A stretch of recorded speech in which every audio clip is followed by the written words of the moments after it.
I ran Freelancentral, as you may know, and a couple of months ago we ran a survey for freelancers and their clients.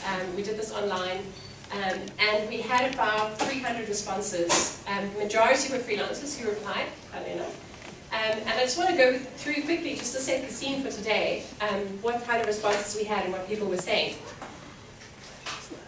So, our survey showed the most common types of freelancers who responded to the survey were people who do graphic design, writing, editing, proofreading, DTP, and finished art. Now, I know there are quite a few people here today who are not in the advertising and communications industry. Don't worry, I'm not going to talk about graphic design and copywriting all day. We're definitely going to talk about lots of other stuff. Obviously, the survey that we ran was through Freelancentral to our database, so that's why it's a bit skewed in this regard. But it was quite interesting that this is what most people are doing. This might interest you. We're going to be talking a bit later about how much you should charge and how to price yourself. On average, we found that junior freelancers, am I in the way? Sorry. Junior freelancers are charging up to about 150 Rand an hour. Middleweight, which we define as 3 to 8 years experience, they're charging between 150 to 300. Probably 2 to 300 is more accurate. And then people who are senior, which we could classify as being 8 years plus experience, we're charging between 300 and the highest we've come across is about 550, but I know that people with very specialist experience who are charging more than that. Also, up in Joburg, people tend to charge a little bit higher than in Cape Town.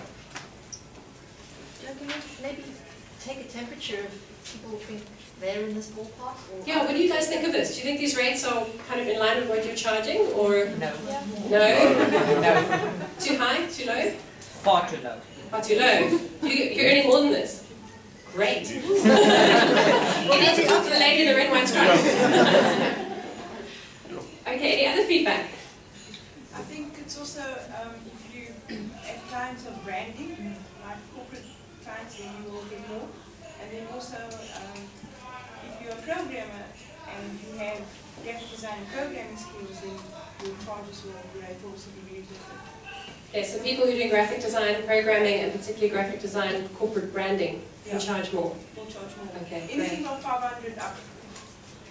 Wait, we want the other mic. Yeah.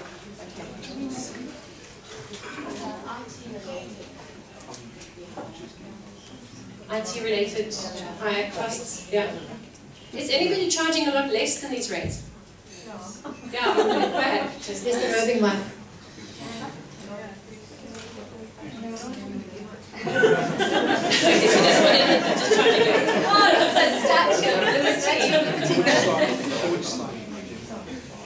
I mean, what we found with Freelancentral is that with the online portfolios we have on our site, when freelancers sign up for a portfolio with us, is the first thing they do is they go look at everybody else's portfolios to see what people are charging, people with the same level of experience as you. So I think today is also going to be nice, you know, if you can identify other people in the room here who do what you do, go and have a chat, like, what are you charging? Freelancers and solos to take over the world.